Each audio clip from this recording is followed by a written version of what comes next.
সুভাষচন্দ্র।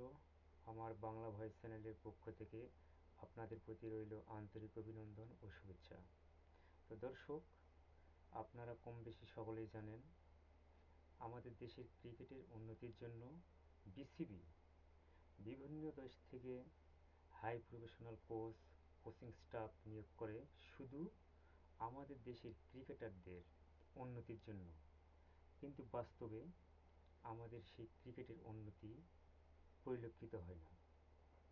এর মেন কারণ হচ্ছে আমাদের দেশের ক্রিকেটের যে পাইপলাইন, সেটা বিশ্বের অন্যান্য দেশের তুলনায় অতীব ক্ষুদ্র মানের। যেসব দেশের ক্রিকেট স্ট্রাকচার যত উন্নত, সেই সব দেশের ক্রিকেট শক্তিটাও তত উন্নত। কিন্তু আমাদের দেশে, অর্থাৎ বিসিবির তরফ থেকে বলা হয় বাংলাদেশের প্রত্যেকটা জেলায় ক্রিকেট একাডেমি রয়েছে।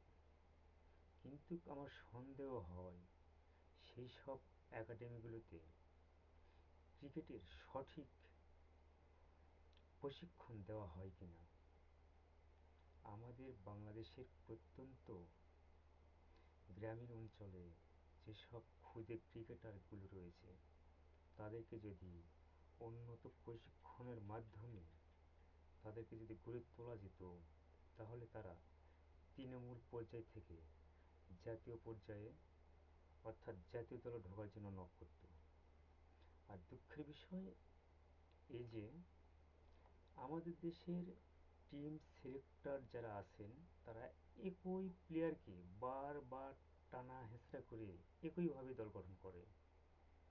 তো এটা আমাদের ক্রিকেটের উন্নতির দিকে অন্তরায়। তো এইভাবে চলতে থাকলে আমাদের ক্রিকেটটা উন্নতির চাইতে ধ্বংসটাই হবে বেশি।